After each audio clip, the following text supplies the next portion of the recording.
Okay. तो आज के लेक्चर के अंदर हम पढ़ने वाले हैं कि ट्रांजैक्शन। ठीक है, तो डेटाबेस के अंदर हमने लास्ट में पढ़ा था कि different types of keys and normalisation. ठीक है, तो नॉर्मलाइजेशन के अंदर मैंने आपको बताया था कि किस तरीके से आप ईआर डायग्राम से टेबल के अंदर कैसे उसको ट्रांजेक्ट करवा सकते हो। ठीक है, बदल सकते हो। ठीक है, तो इस तरीके से टेबल को हम डेटाबेस के अंदर स्टोर करवा सकते हैं।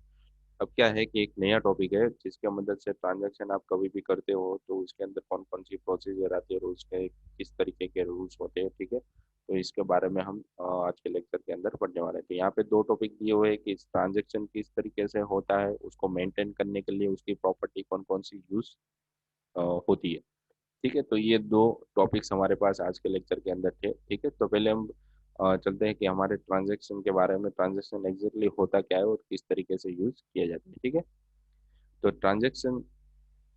Transaction is a set of logically related operation. मतलब क्या होता है कि लॉजिकली बहुत सारा इंस्ट्रक्शन उसके अंदर, बहुत सारी इंस्ट्रक्शन उसके अंदर दी हुई होती है। जैसे आप किसी भी प्रोग्रामिंग आप करते हो तो प्रोग्राम के अंदर क्या होता है कि आप समथिंग सिर्फ सी लैंग्वेज में हेलो भी लिखना हो तो आपको पहले क्या लिखनी होती है, लाइब्रेरी फाइल अटैच करवानी होती है, फिर वर्ड में लिखते हो, उसके बाद क्या आ जाता है उसके अंदर प्रिंटफ में हेलो लिखते हो। ठीक है, तो ये क्या होगी, एक सेट ऑफ इंस्ट्रक्शन होगी। मतलब आप कभी भी लाइब्रेरी अटैच नहीं कराओगे तो आपका प्रोग्राम रन नहीं होने वाला। फिर आप वर्ड में नहीं लिखोगे तो आपका प्रोग्राम कहाँ से स्टार्ट होने वाला है वो आपको नहीं पता चलेगा। तो ये सारे क्या होगी, फंक्शनलिटी होगी, लॉजिकली आपको ये लिखना ही लिखना पड़ता है। ठीक है, तो बैकग्राउंड में हम कभी भी अपना ट्रांसफर करते हैं, हमारे जो पास पैसे होते हैं वो कभी भी ट्रांसफर करते हैं। तो जैसे हमने जिसके अकाउंट में डालना है उसका नंबर डाल दिया, और हमारे पास क्या होता है कि जिसको हमें डालना है उसका एक नंबर होता है या फिर ट्रांजेक्शन नंबर होता है, उसका आईएफएससी कोड होता है। ठीक है, तो जहां पर भी हमें भेजना है उसका एक नंबर होता है। तो इन दो नंबर के बीच में हमें तो सब यही दिखता है, पर बैकग्राउंड में इसके अंदर प्रोसेस कौन सी होती है कि जब भी हम डेटा ट्रांसफर करते हैं तो हमारा अकाउंट में से ट्रांसफर हो रहा है, मतलब माइनस हो रहा है, और उसके अकाउंट में जब भी डेटा जाएगा तो उसके अकाउंट में प्लस हो रहा है। तो ये पूरी साइकिल हो जाती है। ठीक है, क्योंकि हमारे डेटाबेस में से पहले कट होगा, देखेगा कितना डेटा है, उसको देखेगा, फिर कट करेगा, फिर वापस उसको हमारे डेटाबेस में माइनस करके रख देगा। ठीक है, वापस उसके अकाउंट में जाएगा तो वहाँ पे डेटा देखेगा पे कितना है, उसके अंदर ऐड करेगा और उसको वापस परमानेंटली स्टोर कर देगा। तो ये चीज उसके अंदर ट्रांजेक्शन में आती है, पूरी लॉजिकली सेट ऑफ इंस्ट्रक्शन।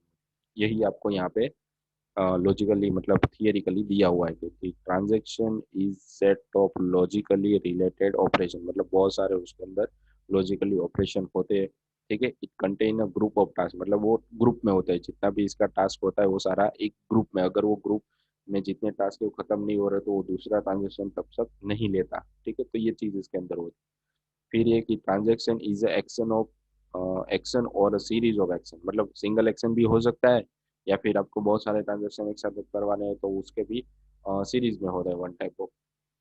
ठीक है, बहुत सारे एक्शन एक ट्रांजेक्शन के अंदर करवा सकते हो या फिर सिंगल ट्रांजेक्शन भी आप उसके अंदर कर सकते हो। तो ये सारी बैकग्राउंड में प्रोसीजर होने वाली है। ठीक है, तो it is perform by single user. मतलब सिंगल यूजर भी उसको ट्रांजेक्शन को परफॉर्म करवा सकता है। ठीक है, एक उसको उस टास्क को एक्शन करवाने के बाद उसके जो डेटाबेस है उसके अंदर भी वो कंटेंट को देख भी सकता है। ठीक है, तो ये चीज हो जाती है उसके अंदर। जैसे मैं ट्रांजेक्शन को सबमिट करता हूँ, ठीक है, मैंने 100 रुपये किसी के अकाउंट में डाले तो वापस मेरे अकाउंट में देखूंगा तो सही ना कितना बचा है, तो मैं एक्सेस भी कर सकता हूँ, मतलब मेरे अकाउंट के अंदर जितना भी डेटा होगा उसको। ठीक है, तो ये चीज ट्रांजेक्शन के अंदर आती है। ग्रुप और सीरीज ऑफ ट्रांजेक्शन एक्शन बोलते हैं ट्रांजेक्शन को। ठीक है, उस जो यूजर के परफॉर्म एक ही यूजर को परफॉर्म करवा सकता है और उसको देख भी सकता है। ठीक है, उसके बाद आ जाता है कि उसके एग्जाम्पल के थ्रू हम उसको समझते हैं, जो हमने यहाँ पे थियरिकली पढ़ा है ठीक है उसको एग्जाम्पल के थ्रू पढ़ते हैं। तो उसके अंदर सपोज यहाँ पे एग्जाम्पल दिया हुआ है कि suppose an employee of bank transfer 800। मतलब किसी बैंक का कोई एम्प्लॉय वो 800 ट्रांसफर कर रहा है।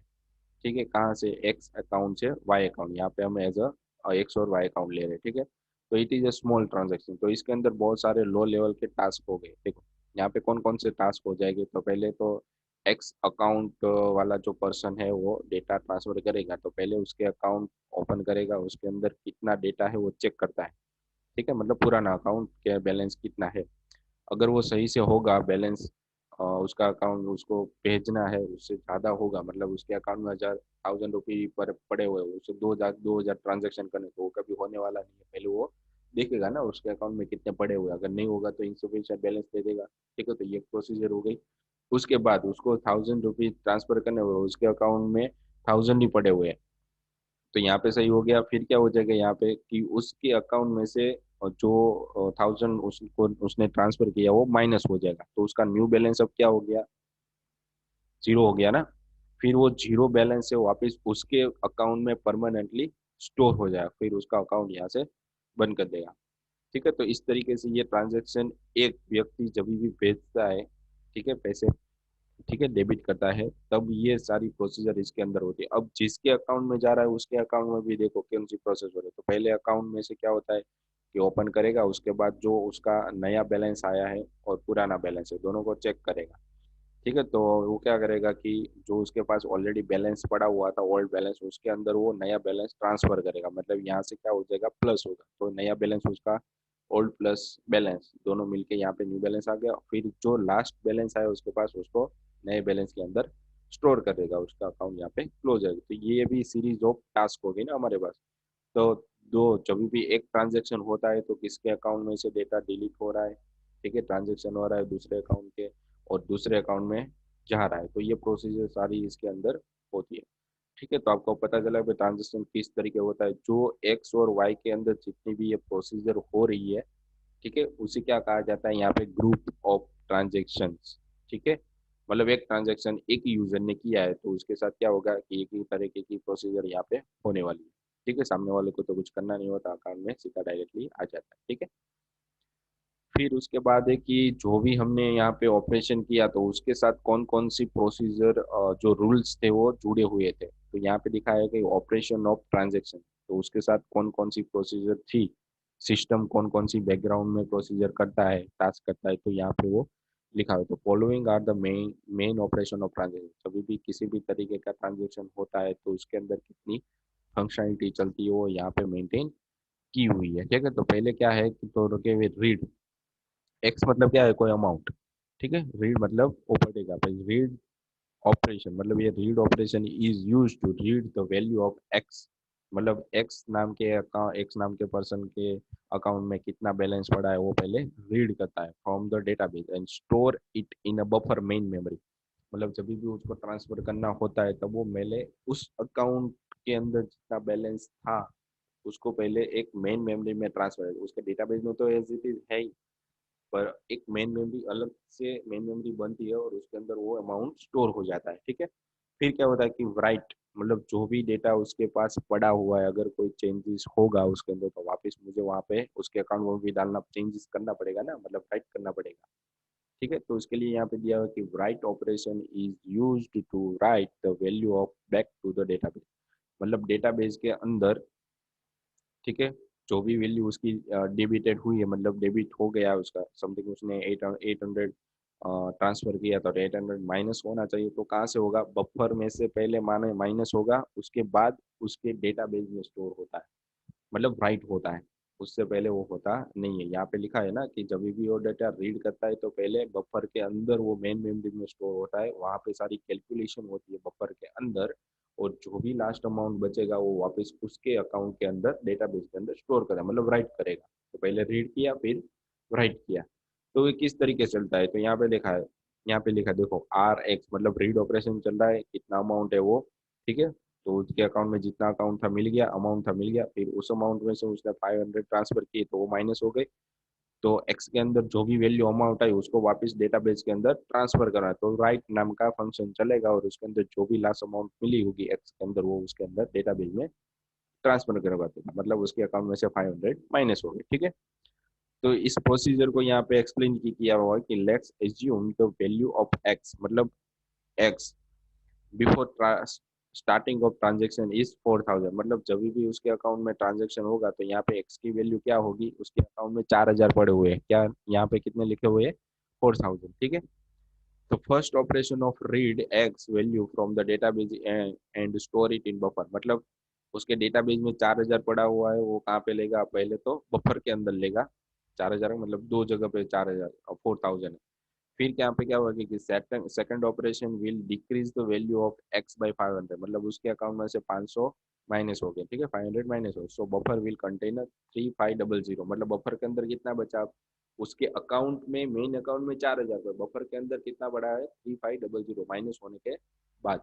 अब उसको क्या करना है कि जो भी 3500 मिला है उसको वापस डेटाबेस में स्टोर करवाना है, तो third operation will write buffer, ठीक है, तो बफर के अंदर जो वैल्यू पड़ी है वो डेटाबेस में राइट कर देगा, ठीक है, तो यहीं पे लिखा हुआ है, तो एक्स की फाइनल वैल्यू क्या हो गई यहाँ पे 3500, तो ये सेट ऑफ इंस्ट्रक्शन उसके अंदर चलती है, ठीक है। अब जो भी लास्ट अमाउंट डेटाबेस के अंदर उस पर्सन के डेटाबेस में स्टोर हुआ है उसे कमिट करना होता है, मतलब कमिट करने के बाद उसके अकाउंट में और माइनस नहीं होगा, मतलब फाइनल हो गया, एक बार माइनस हो गया तो वो कमिट कर देगा, कमिट मतलब फाइनल चीज, उसके अंदर अब चेंज होने वाला नहीं है, जब तक वो नया ट्रांजेक्शन नहीं करेगा तब तक, ठीक है, जब तक वो नया ट्रांजेक्शन नहीं करेगा तब तक उसके अमाउंट है उसके अंदर कोई चेंजेस आप कर नहीं सकते। तो कमिट फंक्शन की मदद से क्या होता है कि जो भी लास्ट वैल्यू उसके अंदर सेव हुई थी वो परमानेंट हो जाएगी, उसके बाद आप सेव नहीं कर सकते हो जब तक नया ट्रांजेक्शन नहीं करते चालू, ठीक है। उसके बाद है रोल बैक, उसको अंडू करवाना है तो सिर्फ एक ही चीज की मदद से हो सकता है कि अगर वो ट्रांजेक्शन फेल हो गया है या फिर किसी के पास उसकी ऑथोरिटी है, ठीक है, तो ही वो अंडू करवा सकता है, ठीक है, पर उसको क्या मेंटेन करना होगा, दोनों अकाउंट में से दोनों अकाउंट को मेंटेन करना पड़ेगा पहले, ठीक है, तो ये रोल बैक की परमिशन है, ठीक है, तो ऑटोमेटिकली हो जाती है, ठीक है, अगर करना हो तो कमिट होने के बाद रोल बैक आप कर सकते हो, पर कब, जब आप उसके पास ऑथोरिटी हो तभी आप उसको रोल बैक करवा सकते, मतलब अंडू करवा सकते हो, ठीक है, तो किसी भी ट्रांजेक्शन के अंदर ये चार फंक्शनलिटी चलती है, read write commit and roll back. Roll back तो ऑप्शनल हो गया, तीन चीज तो कंपलसरी चलती ही चलती है, रीड राइट और कमिट, ठीक है, तो ये ट्रांजेक्शन था किस तरीके से होता है। फिर इसके बाद आ जाता है कि ट्रांजेक्शन की प्रॉपर्टी, हमारा जो सेकंड टॉपिक था उसके अंदर किन कौन कौन से रूल्स मेंटेन किए हुए हैं इन लोगों ने, ठीक है, तो ये चीज इसके अंदर होती है। तो पहले हम चलते हैं कि भाई ट्रांजेक्शन की प्रॉपर्टी क्या होती है, फिर कौन सी होती है, किस तरीके से यूज होती है, उसके टाइप्स कितने होते हैं, ठीक है, तो पहले यहाँ पे लिखा था transaction has a four property, these are used to maintain a consistency of database, मतलब डेटाबेस के अंदर जो भी अमाउंट, जो भी डेटा पड़ा हुआ है वो उसको एक तरीके से अच्छे से संभालने की कोशिश करता है, जो भी ट्रांजैक्शन हुआ है उससे पहले का भी डेटा सेव करके रखता है, जो भी ट्रांजैक्शन हो गया उसके बाद का डेटा भी परमानेंटली सेव करके रखता है, मतलब कंसिस्टेंसी रखता है, मतलब वो एक ही तरीके का काम बार बार बार बार कर रहा है, बहुत ही सही तरीके से कर रहा है, उसे कंसिस्टेंसी बोलते हैं, ठीक है, तो ये चीज होगी इसके अंदर, these are use to maintain the consistency in database before and after transaction, किसी भी तरीके का ट्रांजेक्शन करते हो तो उसके अंदर वो कंसिस्टेंसी मेंटेन करके रखता है, ठीक है, तो इसके चार टाइप्स है, atomicity, consistency, isolation and durability. तो पहले यहाँ पे लिखा है भाई एटोमिसिटी का मतलब क्या हो गया, मीन्स यहाँ पे लिखा है, देखो ये इस डायग्राम के अंदर आपको बताया गया है भाई, मीन्स इधर ऑल सक्सेसफुल और नॉट, मतलब जो भी आप ट्रांजेक्शन कर रहे हो तो एक अकाउंट में से माइनस हो रहा है दूसरे अकाउंट में प्लस होगा तो ये पूरा सक्सेसफुल होगा, तो भी तो ही आपका ट्रांजेक्शन गिना जाएगा, वरना आपका ट्रांजेक्शन गिना जाएगा नहीं, अगर आपने ट्रांसफर करवा दी है पर उसके अकाउंट में पहुंचे ही नहीं है तो ये ट्रांजेक्शन क्या हो जाएगा, फेल हो जाएगा, उसका भी टाइम रहता है, ठीक है, तो ये ऑटोमेसिटी के अंदर आता है। फिर है कंसिस्टेंसी, कंसिस्टेंसी मतलब क्या हो गया, कभी भी आप किसी अकाउंट में से ट्रांसफर करवाते हो दूसरे अकाउंट में पहुंच रहा है, ठीक है, और वहां पे जाने के बाद वो पूरे ट्रांजेक्शन को चेक करता है, भाई आपके अकाउंट में से कट हो गया है पर उसके अकाउंट में पहुंचा नहीं है तो पूरा ट्रांजेक्शन को गिनता नहीं है, मतलब कंसिस्टेंसी उसकी मेंटेन नहीं होती है, ठीक है, तो ये चीज इसके अंदर कंसिस्टेंसी के अंदर आता है, पूरा ट्रांजेक्शन होगा तो ही वो कंसिस्टेंसी मेंटेन करके रखता है, वरना वो वापस जो भी जिसका भी डेटा आपने ट्रांजेक्ट कर किया है तो आपके अकाउंट में वापस डाल देगा, जैसा था मतलब जैसा था वैसा पहले ही हो जाएगा, ठीक है, मतलब कंसिस्टेंसी मेंटेन। फिर ड्यूरेबिलिटी, ड्यूरेबिलिटी मतलब क्या हो गया, जो भी आप ट्रांजेक्शन करते हो ट्रांजेक्शन सक्सेसफुली हो गया तो आपका जो भी डेटा है जो भी अमाउंट है वो फिक्स करना होता, मतलब कमिट करना होता, उसके बाद उसके अंदर कोई भी चेंजेस होगा नहीं, ठीक है, अगर चेंजेस नहीं होगा तो चेंजेस नहीं होने वाला, ठीक है, तो भी आपका अमाउंट के अंदर और कुछ डिडक्शन भी नहीं होने वाला, ठीक है, मतलब आपने एक ट्रांजेक्शन कर दिया तो आपके अकाउंट में से कट गया दूसरे अकाउंट में से जमा हो गया, तो ये पूरी एक ड्यूरेबिलिटी हो गई मतलब। फिर आइसोलेशन। आइसोलेशन मतलब क्या हो गया कि वो चेक करता है कि ये पूरी प्रोसीजर है वो हुई है कि नहीं हुई है। ठीक है, मतलब ट्रांजेक्शन वाली जो पूरी प्रोसीजर है, जितने भी आप ट्रांजेक्शन करवा रहे हो एक साथ या एक करवा रहे हो, तो उसकी प्रोसीजर यहाँ पे हुई है कि नहीं हुई वो चेक करता है। अगर वो हो गया होगा तो उसको आइसोलेशन के अंदर डालेगा। ठीक है, तो ये एटोमिसिटी, कंसिस्टेंसी, ड्यूरेबिलिटी और आइसोलेशन जब भी पूरी होती है तो वापस आप नए ट्रांजेक्शन करवा सकते हो। मतलब वापस यहाँ पे देखो एरो दिखा है एटोमिसिटी, तो नया ट्रांजेक्शन कहाँ से स्टार्ट होता है? ऑलवेज एटोमिसिटी से स्टार्ट होता है। ठीक है, उसके बाद आ जाता है कि कंसिस्टेंसी। कंसिस्टेंसी के बाद यहाँ पे आ जाता है ड्यूरेबिलिटी और आइसोलेशन। ठीक है, जब तक ये पूरी प्रोसीजर यहाँ से खत्म नहीं होती तब तक नया ट्रांजेक्शन आपका स्टार्ट नहीं होता। ठीक है, तो एटोमिसिटी क्या होती है, कंसिस्टेंसी, आइसोलेशन और ड्यूरेबिलिटी, तो इसके बारे में हम और आगे जाने, तो इसके सारे जितने भी टाइप्स हमारे पास है, तो जितने टाइप्स के बारे में हमने पढ़ा तो उसको हम डिटेल में पढ़ने वाले हैं। ठीक है, तो यहाँ पे लिखा हुआ है कि पहले तो एटोमिसिटी। ठीक है, तो एटोमिसिटी के अंदर क्या है अब कि it state it state all operation of the transaction take place at once, if not the transaction is aborted। मतलब क्या होगा कि जब तक आप किसी भी तरीके का ट्रांजैक्शन करवाते हो तो वो एक जगह जब तक नहीं लेता, ठीक है, और पूरी तरह से सक्सेसफुली नहीं होता तब तक वो आगे नहीं बढ़ता। और किसी भी तरीके की प्रॉब्लम इसके बीच में आ गई तो वो क्या कर देता है, उस ट्रांजेक्शन को अबॉर्ट करता है। मतलब आधा ट्रांजेक्शन वो कभी भी नहीं करेगा। आपके अकाउंट में कट गया पर उसके अकाउंट में नहीं पहुंचा तो वो क्या करेगा कि जो भी आपका ट्रांजेक्शन है उसको वापस जैसा था वैसा मतलब अबॉर्ट कर देगा, कैंसिल कर देगा। आपके अकाउंट में से कटा है तो वापस आपके अकाउंट में जमा भी हो जाएगा। ठीक है, तो ये है।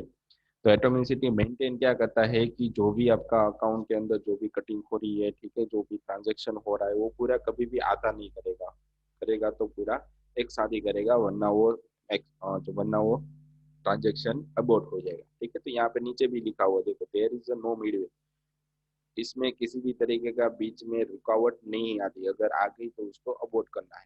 ठीक है, तो transaction can not occur partially, मतलब पार्शली मतलब आधा आधा ट्रांजेक्शन कभी भी इसके अंदर होता नहीं है। आप अगर आप 500 रुपए किसी में ट्रांसफर करो तो 250 रुपए कभी भी उसके अंदर ट्रांसफर नहीं होता, मतलब आधा ट्रांजेक्शन कभी भी नहीं होगा। each transaction is treated as one unit unit one unit.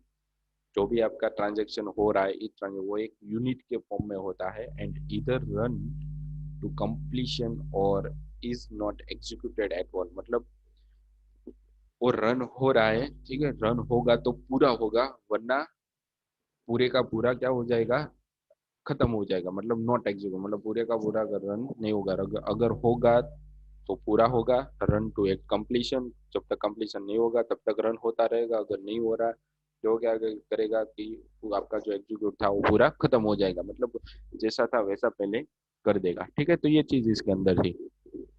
तो एटोमिसिटी के अंदर दो ऑपरेशन आते हैं, तो अबॉर्ट आता है और कमिट आता है। मतलब होगा तो कमिट हो जाएगा, अगर ऑपरेशन ट्रांजेक्शन नहीं हुआ तो उसको अबॉर्ट कर देगा। तो दो चीज हो गई। अब तो हमें डायरेक्टली भी समझ में आ रहा है कि भाई ये ट्रांजेक्शन हो रहा है तो कमिट होना चाहिए, अगर नहीं हो रहा तो वो अबॉर्ट होना चाहिए। ठीक है, तो इसके बारे में लिखा है कि transaction abort then all changes made are not visible. मतलब जो भी चेंजेस हुए वो आपको नहीं दिखेंगे, ठीक है, वो जैसा था वैसा हो जाएगा। और कमिट है तो if transaction commit then all changes are to be visible, मतलब जितने भी ट्रांजेक्शन आपके हुए वो आपको यहाँ पे दिखाई देंगे। ठीक है, तो इस तरीके से के एटोमिसिटी का यूज होता है। ठीक है, जो भी ट्रांजेक्शन हुआ कभी आता नहीं होता, दूसरी बात होगा तो पूरा होगा, वरना अबॉर्ट कर देगा। ठीक है, तो उसका एग्जाम्पल भी हम यहाँ पे देखते हैं, एग्जाम्पल ऑफ एटोमिसिटी। तो यहाँ पे एग्जाम्पल के फॉर्म में आपको दिया हुआ है कि let's assume that following transaction T. मतलब एक ट्रांजेक्शन हो रहा है, उसका नाम क्या है यहाँ पे, टी है, consisting of T1 and T2। ठीक है, तो उसके दो पार्ट्स है, T1 एंड T2। जिसका अकाउंट में कट रहा है वो दूसरे अकाउंट में जमा हो रहा है, तो ये चीज T1 और T2 के फॉर्म में है। A consistence of A consist of rupees 600 and B consist of 300। ठीक है, ट्रांसफर मतलब ए के पास 600 है और बी के पास 300 है। Transfer of 100 from account A to B, मतलब एक अकाउंट में से दूसरे अकाउंट में 100 रुपए ट्रांसफर हो रहे हैं। ए के पास 600 है और बी के पास 300 है, ठीक है। ये T1 का प्रोसीजर है और T2 का प्रोसीजर। तो देखो T1 के पास पहले क्या आता है, हमने आगे पढ़ा वैसे ही, कि पहले वो उसके अकाउंट में जितना भी पड़ा होगा उसको बफर के अंदर स्टोर कर देगा, ठीक है। स्टोर करने के बाद उसको पढ़ेगा, रीड करेगा, मतलब फिर रीड करने के बाद उसके अंदर से वो डेटा माइनस, क्योंकि वो डेटा पैसे भेज रहा है, ठीक है, मनी अमाउंट भेज रहा है। तो उसके जो मेन अकाउंट होगा उस बफर के अंदर जो अकाउंट पड़ा होगा, अमाउंट पड़ा होगा, उसको माइनस करेगा और वापिस बफर के अंदर जो तेजिस हुआ अमाउंट, मतलब 600 थे, उसमें से 100 माइनस किए हमने, तो उसके पास बचे कितने अब, 500 बचे। तो उसके परमानेंट डेटाबेस के अंदर 500 कर दे, तो ये प्रोसीजर होगी। उसके बाद T2 के पास जाएगा और उसका अमाउंट पहले डेटाबेस में से पढ़ेगा, बफर के अंदर ट्रांसफर करेगा, जो भी उसका अमाउंट होगा उसके अंदर 100 ट्रांसफर करेगा, मतलब प्लस कर देगा, ठीक है। तो क्या हो गया, उसका टोटल अमाउंट उसके बाद 300 थे, अब उसकी फाइनल अमाउंट होगी 400, तो वापस 400 उसके डेटाबेस के अंदर स्टोर कर देगा। मतलब जब भी ये ट्रांजेक्शन खत्म होगा तो ए के पास 500 और बी के पास 400 बचेगा, तभी ये पूरा साइकिल है वो कंप्लीट होता है। उससे पहले कभी भी वो साइकिल कंप्लीट नहीं होता, ठीक है। तो ये चीज इसके अंदर थी। तो उसको यहाँ पे नीचे भी एक्सप्लेन किया हुआ है कि after completion of transaction A consist of 500, जैसे मैंने आपको बताया, एंड बी कंजिस्ट ऑफ 400, मतलब बी के बाद कितना बचा, 400। तो उसको थोड़ा बहुत यहाँ पे एक्सप्लेन भी किया हुआ है कि इफ ट्रांजेक्शन टी फेल्स, देखो अगर ये फेल हो गया तो after completion of transaction T1, अगर एक T1 का ट्रांजेक्शन कंप्लीट हो गया है but completion of transaction T2 मगर T2 का ट्रांजेक्शन कंप्लीट नहीं हुआ, then the amount will be deducted from A, मतलब ए में से माइनस हो गया but not added to B, मतलब बी के अंदर ट्रांसफर नहीं हुआ, ए में से कट हो गया, बी में ट्रांसफर नहीं हुआ। This show the inconsistent data, मतलब डेटाबेस के अंदर कंसिस्टेंसी मेंटेन नहीं होती, मतलब एक में से माइनस हो गया पर दूसरे में 100 जमा नहीं हुआ तो मेंटेन नहीं हुई, कंसिस्टेंसी मेंटेन नहीं हुई, मतलब वो बैलेंस सही रहना चाहिए, ठीक है। तो in order to ensure correctness of database state the transaction must be executed in entirely, ठीक है। तो वो चेक करता है कि ये पूरा ट्रांजेक्शन है, यूनिट है, हुआ है कि नहीं हुआ, अगर नहीं हुआ तो वो पूरे ट्रांजेक्शन को चेक करता है, अगर नहीं हुआ तो क्या कर देगा, वापस रोल बैक कर देगा, मतलब ऑटोमेटिकली जिसके अकाउंट में कटे थे उसके अकाउंट में वापस से वो पैसा जितना कटा था उतना डाले, वापस उसको ट्रांजेक्शन करना पड़ेगा। कभी कभी ऐसा होता है कि हम हमारे अमाउंट ट्रांसफर करते हैं तो क्या हो जाता है कि बीच में नेट स्लो या किसी भी और कारण से हमारा ट्रांजेक्शन बीच में रुक जाती है, या फिर पूरी प्रोसेस हुई है पर उसके अकाउंट में जमा ही नहीं हुए, तो वापस क्या हो जाता है कि transfer account is been failed, ऐसा कुछ आ जाता है, ठीक है। तो हमें वापस से ट्रांजेक्शन चालू करना होता है, ठीक है। तो इस तरीके से ये पूरी साइकिल ट्रांजेक्शन की यूज होने वाली है, ठीक है। तो ये इसका एग्जांपल भी आपको यहाँ पे दिया होता है, आप उसको एक्सप्लेन भी कर सकते हो। फिर उसके बाद कंसिस्टेंसी वो कैसे मेंटेन होती है, तो वो भी यहाँ पे दिया हुआ है। The integrity constraint are maintain, मतलब जो भी इंटीग्रिटी मतलब क्या होगी, उसके अंदर जो भी कॉम्प्लेक्सिटी आने वाली है उन लोगों ने पहले से प्रिपेयर करके रखा है, भाई ऐसे ऐसे भी प्रॉब्लम इसके अंदर आ सकती है। तो इंटीग्रिटी का मतलब क्या हो गया, कॉम्प्लेक्सिटी, और कंस्ट्रेंट मतलब क्या हो गया, उसके रूल्स हो गए। मतलब कॉम्प्लेक्सिटी आने से पहले ही जो भी कॉम्प्लेक्सिटी आ रही है उसको पहले उसके सारे रूल्स पहले डिफाइन करके ही रखे हुए हैं लोगों ने, ठीक है। तो इंटीग्रिटी कंस्ट्रेंट आर मेंटेन, मतलब जो भी कॉम्प्लेक्सिटी आ रही है, ठीक है, वो रूल्स के मुताबिक मेंटेन हो रही है कि नहीं हो रही है, अगर हो रही होगी तो ट्रांजेक्शन हो जाएगा, अगर नहीं हो रही है तो उसके ट्रांजेक्शन अबॉर्ट कर दिया जाएगा, ठीक है। वो डायरेक्टली हो जाता है, हमें वेट नहीं करना पड़ता 2 दिन 3 दिन 4 दिन उसके अकाउंट में हुए है कि नहीं हुए, ठीक है, तो वो तुरंत हो जाता है। तो ये सारी बहुत ही फास्ट वे से कंसिस्टेंसी अभी चल रही है। So that the database is consistent before and after transaction, मतलब जब भी हम डेटा ट्रांसफर करते हैं तभी वो डेटाबेस के अंदर जो भी कंसिस्टेंसी वो मेंटेन करके डायरेक्टली रखता है, ठीक है। The consistent property of database state, database के अंदर जो भी कंसिस्टेंसी मेंटेन हुई है, that every transaction see the consistency database instant, मतलब हर एक ऑब्जेक्ट के अंदर वो दोनों ऑब्जेक्ट के अंदर वो चेक करता है कि पूरी ये ट्रांजेक्शन कंप्लीट हुई है कि नहीं, मतलब कंसिस्टेंसी मेंटेन हुई है कि नहीं हुई, वो चेक करता रहता है। ठीक है, अगर हुई होगी तो कंसिस्टेंसी मेंटेन है, वरना नहीं है। A transaction is used to transfer the database from one consistent state to another consistent, मतलब जब भी वो आपका ट्रांजेक्शन कंप्लीट होता है तो आपको रीड ऑपरेशन में से राइट ऑपरेशन में जाएगा, और जिसके अकाउंट में आप ट्रांसफर कर रहे हो वहां से भी रीड ऑपरेशन में से राइट ऑपरेशन में जाएगा, मतलब कंसिस्टेंसी स्ट्रेंथ खुद की बदलती रहती है। ठीक है, फिर उसको एग्जाम्पल के फॉर्म में भी आपको यहाँ पे दिखाया हुआ है। The total amount must be maintain before और आफ्टर ट्रांजेक्शन, मतलब जो भी अमाउंट आप में से कट हुआ है, मतलब ट्रांजेक्शन हुआ है, तो उसको मेंटेन भी करना हो। तो किस तरीके से ट्रांजेक्शन में बिफोर आफ्टर का यूज होगा, तो यहाँ पे क्या है कि टोटल बिफोर टी अकर, मतलब जब भी ट्रांजेक्शन होगा उसके पहले क्या होता है, तो पहले होता है कि 600 प्लस 300, मतलब 900 हो गए यहाँ पे आपके पास। ठीक है, उसके बाद ट्रांजेक्शन होने के बाद, ठीक है, ट्रांजेक्शन होने के बाद यहाँ पे जिसके अकाउंट में 500 प्लस 400, तो यहाँ पे टोटल होना चाहिए 900। ठीक है, तो ये चीजें यहाँ पे मेंटेन हो, मतलब ये जो जो भी उसने ट्रांसफर किया है जिसके अकाउंट में से, ठीक है, वो भी यहाँ पे ट्रांजेक्शन को कंसिस्टेंस मेंटेन करके, मतलब 900 यहाँ भी आ रहा है तो यहाँ 900 यहाँ भी आना चाहिए। ठीक है, ठीक है, तो ये चीज इसके अंदर मेंटेन होती रहती है।